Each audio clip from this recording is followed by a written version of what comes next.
Assalamualaikum warahmatullahi wabarakatuh. Kami dari kelompok 4 yang beranggotakan 4 orang yaitu Adrian, Muhammad Al-Hafiz, Indri Cahya Mailani, dan Putri Era Fazira. Di sini kami akan menjelaskan tentang algoritma RSA. Pembahasan pertama akan dijelaskan oleh saya sendiri, Indri Cahya Mailani, tentang sejarah dari algoritma RSA. Algoritma RSA adalah salah satu contoh kriptografi yang menerapkan konsep public key.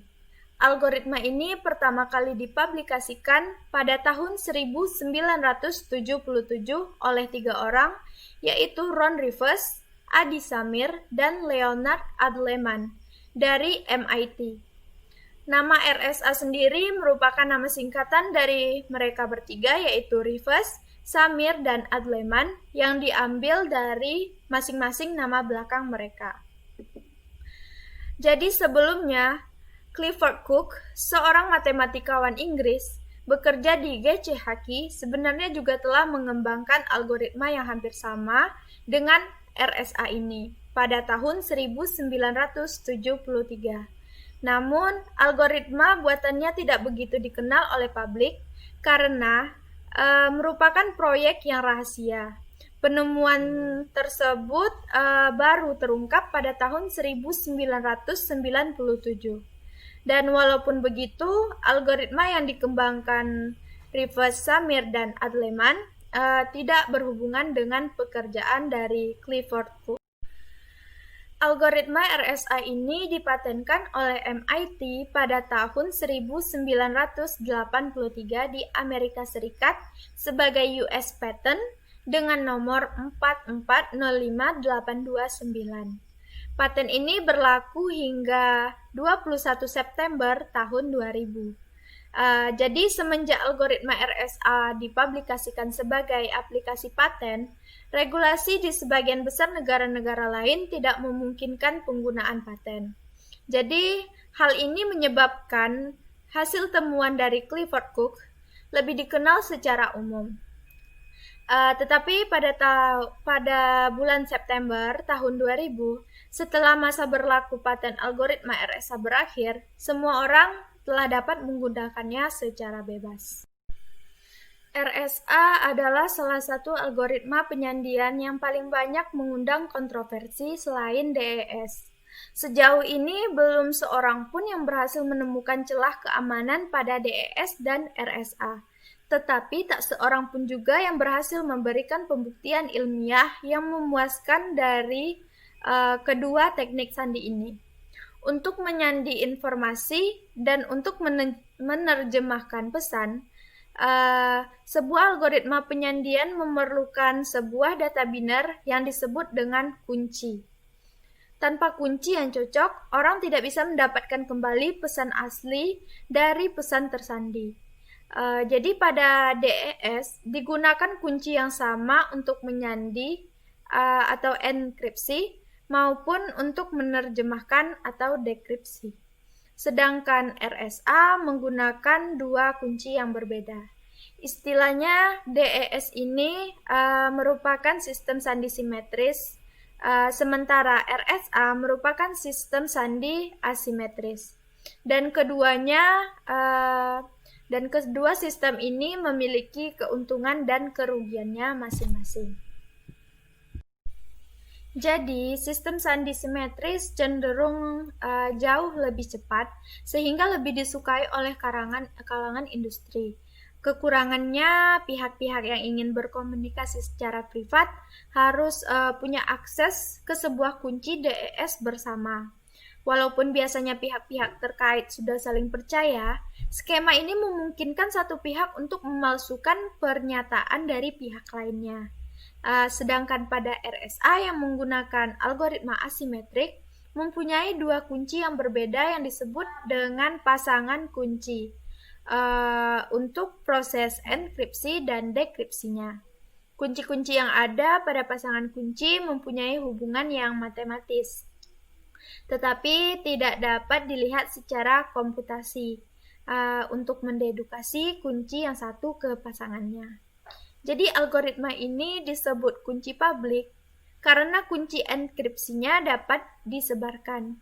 Orang-orang dapat menggunakan kunci publik ini, tetapi hanya orang yang mempunyai kunci privat saja yang bisa mendekripsi data tersebut. Nah, sekian penjelasan saya tentang sejarah dari algoritma RSA. Pembahasan selanjutnya akan diterangkan oleh teman saya. Terima kasih. Assalamualaikum warahmatullahi wabarakatuh.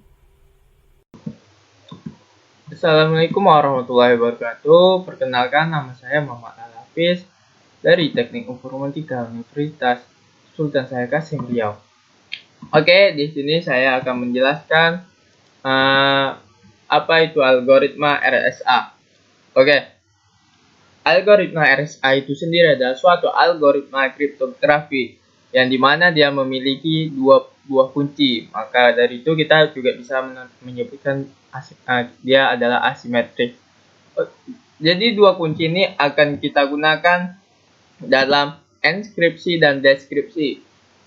Enskripsi itu sendiri adalah mengubah pesan yang ingin kita kirim sehingga dia bisa berkamuflase dan tidak bisa diketahui oleh orang banyak.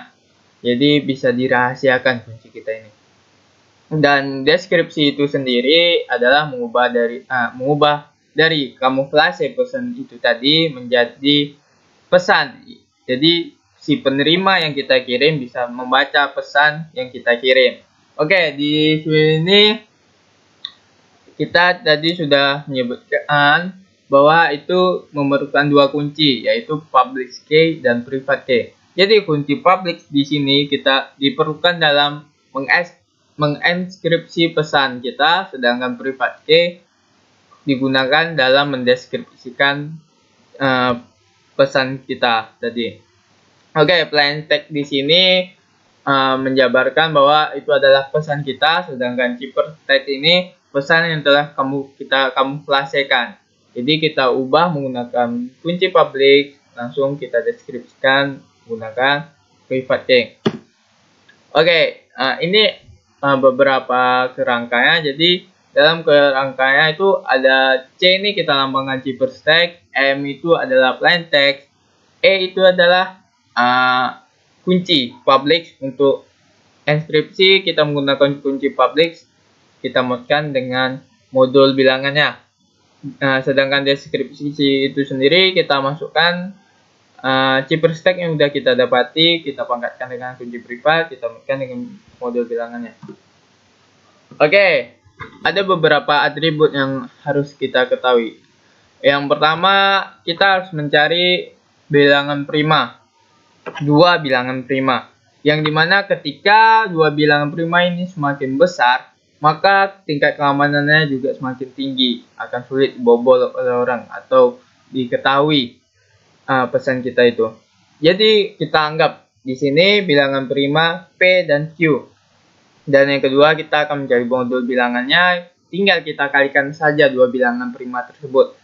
Dan yang ketiga, kita mencari tocient N, yang mana tocient N-nya akan digunakan dalam mencari kunci public dan kunci privat. Untuk mencari tocient N ini sendiri cukup mudah.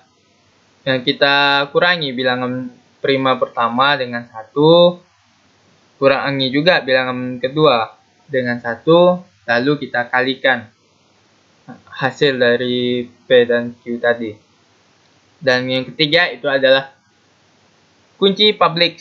Kunci public ini kita akan mencari dengan KJD buka kurung tocient N tutup kurung lagi E, tutup kurung sama dengan 1. Oke.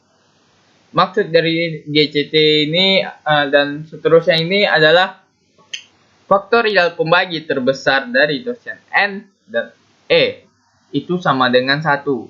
Jadi nanti kita bisa mencari ini dengan algoritma Euclidean. Jadi dicari satu-satu sehingga jadi hasilnya dari faktorial pembagian terbesarnya sama dengan 1, itulah kunci public. Nanti akan dijelaskan lebih lanjut. Oke, yang kedua itu kita mencari kunci privat. Kunci privat itu dicari ketika kita sudah mendapatkan kunci public, kita kalikan dengan D. D ini kunci privat. Jadi ini yang akan kita cari tahu. Sehingga waktu kita modkan dengan tosian N itu sama dengan 1, maka itulah kunci privat kita. Oke, kita lanjut. Kita coba aja langsung menghitung algoritma RSA. Yang pertama, seperti yang sudah dibilang sebelumnya, kita cari dulu dua bilangan primanya. Kita anggap di sini bilangan primanya itu P dan Q. Jadi di sini kita ambil 3 sama 11. Dan yang kedua itu kita cari modul bilangannya, kalikan 3 kali 11, kita dapati 33. M di sini adalah tosian N itu sendiri, ya didapati 20. Oke, ini yang dinamakan dengan algoritma Euclidean, yang dimana itu akan mencari cara mencari kunci publik. Jadi dalam rumus algoritma Euclidean itu adalah R0 sama dengan Q1 R1 tambah R2. Jadi R0 itu didapati dari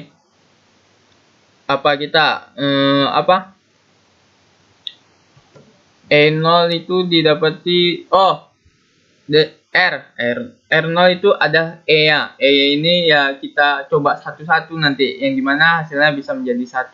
Sedangkan R1 ini adalah tosian N nya. Jadi nanti kalau udah ini kan R0 sama R1, nanti ubah lagi R1, R2, R3. Bisa dilihat di sini ketika kita mencari R0-nya 2, didapati R2-nya sama dengan 2. Q1 itu 0. Jadi R1 itu adalah 20. 20 kali 0 sama dengan 0 tambah R2 belum diketahui, jadi R2 sama dengan R0. R0 itu adalah 2, jadi R2-nya 2. Berarti masih belum dapat nih. Kita cari lagi terus sampai kita lihat di sini. Oke, kita lihat pada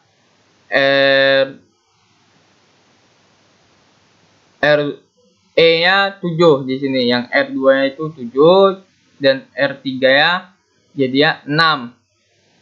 Jadi didapati 6 kali 1 6 ditambah R4 sama dengan R2 7. Jadi 7 kurang 6 sama dengan 1. Jadi bisa kita ketahui kunci publik kita di sini adalah 7. Untuk mencari kunci privat, kita anggap nih D ini belum diketahui, berarti kunci publiknya itu 7. 7 kali berapa yang dimodkan 20 sama dengan 1. Ya, kita dapati kunci privatnya 3. Sehingga kunci privatnya 3, kita masukkan aja langsung ke rumus tadi.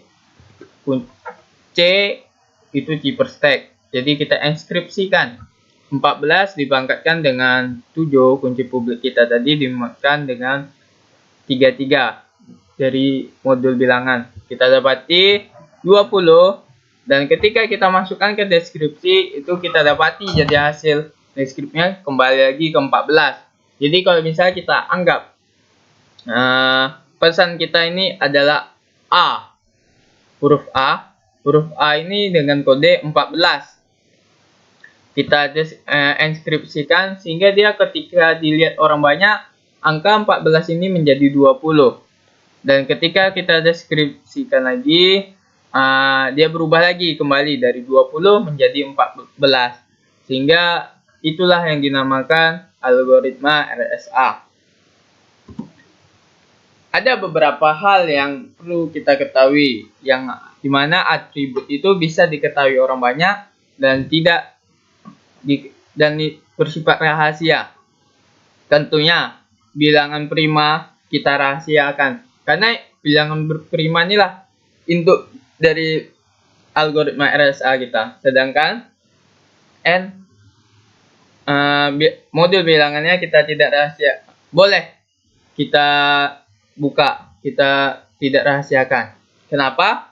Karena di sini Itu salah satu faktor yang menyebabkan ketika bilangan prima kita makin tinggi, maka tingkat keamanannya juga makin tinggi. Karena untuk mencari modul bilangannya perlu memerlukan beberapa peluang. Kita beri contoh, kalau misalnya kita dapatkan N-nya itu 15, tentu dia ada beberapa peluang. Yang pertama, ketika bilangan primanya 1 dan 15. Dan yang kedua, 3 sama 5. Jadi ketika makin tinggi, maka tingkat keamanannya juga makin tinggi. Quotient N-nya itu kita rahasiakan. Kunci enskripsi, kunci public itu boleh kita tidak rahasiakan, sedangkan kunci privatnya itu yang kita rahasiakan. Tentunya pesan kita sendiri itu yang kita rahasiakan, sedangkan ciphertext ini kamuflase dari pesan kita itu yang bisa diperlihatkan di orang banyak. Oke, kita lihat salah satu contoh dari contoh aplikasi yang menggunakan algoritma RSA. Ya, di sini ada elektronik signature, tanda tangan digital lah.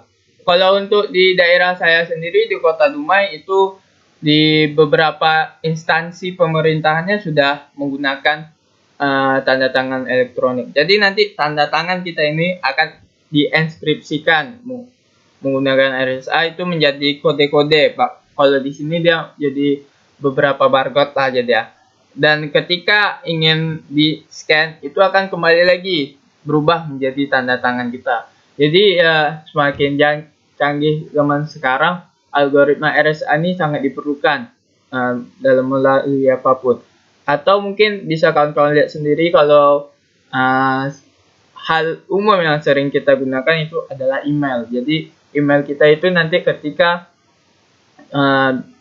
pesan yang akan kita kirim dengan si B biar tidak diketahui orang banyak, itu akan menggunakan algoritma RSA juga. Ya mungkin sekian penjelasan dari saya. Terima kasih untuk kawan-kawan yang telah mengikuti sampai sekarang. Nanti akan dilanjutkan oleh teman saya sendiri untuk mengenai penjelasan masalah sejarah, kekurangan dan kelebihan, dan bagaimana source code-nya dan run project-nya. Mungkin dari saya cukup sekian. Terima kasih. Assalamualaikum warahmatullahi wabarakatuh. Assalamualaikum warahmatullahi wabarakatuh. Saya Adrian dari kelompok 4 akan menjelaskan di sini bagaimana cara mengimplementasikan algoritma RSA ke dalam bentuk source code, run programnya ke dalam bentuk kode seperti ini ke dalam bahasa C++. Jadi di program kali ini bertujuan untuk mencari hasil akhir, yaitu deskripsi serta enskripsi dan deskripsi yang bilangan awalnya yaitu bilangan prima, P dan key di sini. Jadi nanti yang pertama kita masukkan adalah dua value nanti untuk bilangan P dan key-nya. Yang hal pertama yang perlu kita lakukan di sini adalah menulis sini atribut-atributnya. Di sini terdapat ada stream, math, string, stdlib, stdio, conio, kemudian menggunakan using namespace std. Kemudian kita input, kita masukkan di sini, kita buat sini integer n, e, dc serta flag. Kemudian kita buat metode baru di sini, check, bernama check di sini. Metode check ini nanti kita akan gunakan di metode mainnya nanti. Yang pertama kita lakukan adalah integer i ini kita gunakan untuk menggunakan setiap ada perulangan di sini seperti ini. Jadi nanti setiap ada integer i, setiap metode pasti menggunakan membangun integer awal i lagi untuk melakukan perulangan. Jadi untuk melakukan perulangan di sini yaitu i sama dengan 3 modulo modulo kemudian I sama dengan 0, dan A modulo I sama dengan 0, kemudian I ditambahkan 2. Kemudian flag bervalue 1, return, tutup return di sini. Kemudian flag lagi ditambah di sini, flag bervalue 0. Setelah itu kita membuat untuk membuat output enkripsi di sini, membuat metode baru di sini, void enkripsi integer 1, C sama dengan 1, lalu melakukan perulangan di sini, I sama dengan 0, I kurang dari E, kemudian I melakukan increment atau peningkatan nilai, kemudian C sama dengan C kali M modulo N, kemudian C sama dengan C modulo N, kemudian keluarlah hasil dari enkripsinya pada value C yang telah melakukan operator di sini tadi serta perulangan tadi. Kemudian kita membuat metode baru untuk mengeluarkan output deskripsi di sini. Metode bernama deskripsi di sini, integer I, kemudian buat variabel baru lagi di sini, M sama dengan 1, kemudian for I sama dengan 0, kemudian I lebih kecil dari D, kemudian I melakukan increment atau peningkatan di sini, kemudian M sama dengan M kali C modulo N, kemudian M sama dengan M modulo N, dan ini hasil outputnya di sini. Ini dia hasil output dari deskripsinya, M yang telah melakukan operator di sini, operasional di sini. Kemudian di integer mainnya di sini, di sini yang di bagian utamanya kita membutuhkan integer barunya untuk memasukkan bilangan prima P dan Q-nya di sini serta S ini untuk sebagai tambahan nanti untuk rumusnya nanti di sini ya, digunakan nanti di sini nanti. Jadi pertama kita lakukan di sini sistem CLS. Sistem CLS ini digunakan untuk melakukan pemanggilan komen untuk penghapusan dari penghapusan teks-teks yang ada di komen program nanti setelah selesai digunakan atau kesalahan pengetikan. Kemudian di sini kita buatkan printf untuk outputnya nanti di sini, untuk printf untuk inputannya di sini, inputannya saja. Nah, kemudian di sini ada scanf. Scanf ini bertujuan untuk menginput keyboard di sini, input keyboard P dan Q untuk memasukkan nilai P dan Q-nya dengan nama masukkan bilangan prima P dan Q. Kemudian dilanjutkan dengan rumus N sama dengan P kali Q. Kemudian A sama dengan 1 P kurang 1 kali Q kurang 1. Kemudian melakukan output di sini, output untuk output dari hasil ini P, Q, dan hasilnya nanti A untuk variabel A ini. Kemudian lagi di sini kita melakukan input di sini karena ada scanf sini, dan keterangan inputnya masukkan nilai E di sini, printf di sini. Kemudian kita tambahkan di sini melakukan pemanggilan metode check di sini yang di atas tadi yang telah kita kerjakan di atas untuk menampilkan hasilnya nanti, hasil yang telah dioperasionkan di atas. Kemudian melakukan ulangan untuk flag di sini, variable flag di sini, while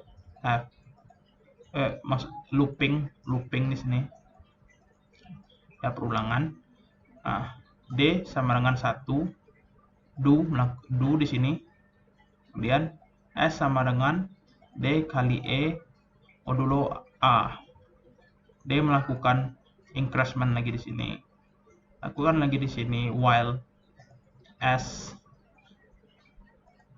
sama dengan 1. D sama dengan D kurang 1. Kemudian nanti hasil dari public key-nya nanti, private key-nya nanti ada yang di atas, yang telah di atas nanti, yang di atas ini tadi. Hasil dari operasional dari ini. Jadi setelah nanti muncul private key serta public key-nya, nanti kita melakukan input lagi dua inputan itu, melakukan plain text serta ciphertext ini. Di sini setelah kita melakukan input di sini, input berapa valuenya kita masukkan, jadi nanti pergi hasilnya, operasionalnya nanti akan larinya ke sini, ke deskripsi ini. Jadi untuk plain text ini perginya ke deskripsi. Ke deskripsi ini. Jadi nanti hasilnya akan keluar, nanti hasil deskripsinya langsung keluar nanti. Kemudian untuk ciphertext-nya, ciphertext-nya akan mengeluarkan hasil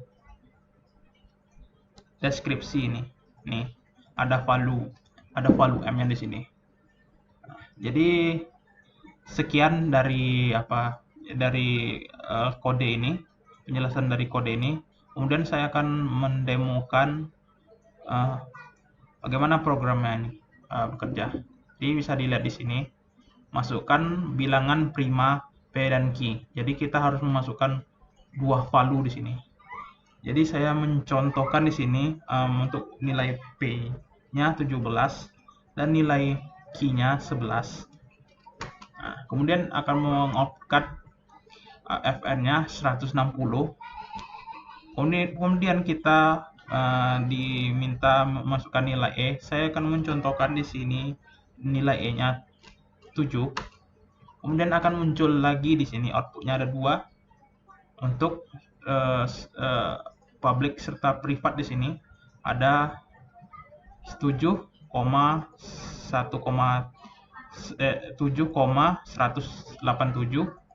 dan 23,187 untuk privat key-nya.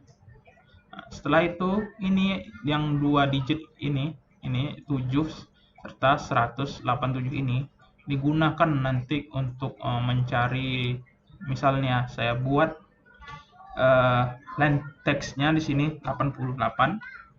Jadi 88 ini akan digunakan nanti nilai 7 ini sebagai pangkat dan 187 ini sebagai modulonya. Jadi nanti hasilnya akan 11. Jadi hasil dari 88 pangkat 7 modulo 187, maka hasil enkripsinya 11.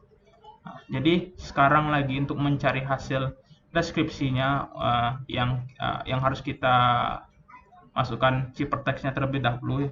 Jadi saya akan mencontohkan sini 11 supaya sama hasil supaya sama saja di sini, ini deskripsi, hasil deskripsinya ada. Oke. Jadi hasilnya 88. Lagi seperti 88. Jadi di sini 11 pangkat 23 modulo 187, maka hasilnya 8. Jadi sekian dari penjelasan dari peserta code dari algoritma RSA ini. Sekian Terima kasih, saya akhiri. Assalamualaikum warahmatullahi wabarakatuh. Assalamualaikum warahmatullahi wabarakatuh. Perkenalkan, nama saya Putri Era Fazira. Saya di sini akan menjelaskan kelebihan dan kekurangan algoritma RSA.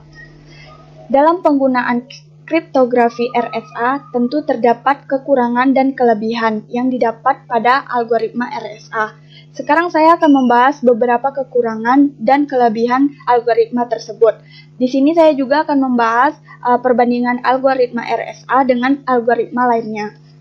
Di sini ada perbandingan algoritma RSA dan algoritma Diffie-Hellman. Menurut Yudi Retanto dalam artikelnya yang berjudul Perbandingan Algoritma RSA dan Diffie-Hellman, terdapat beberapa perbedaan pada kedua algoritma tersebut. Yang pertama yaitu perbedaan waktu.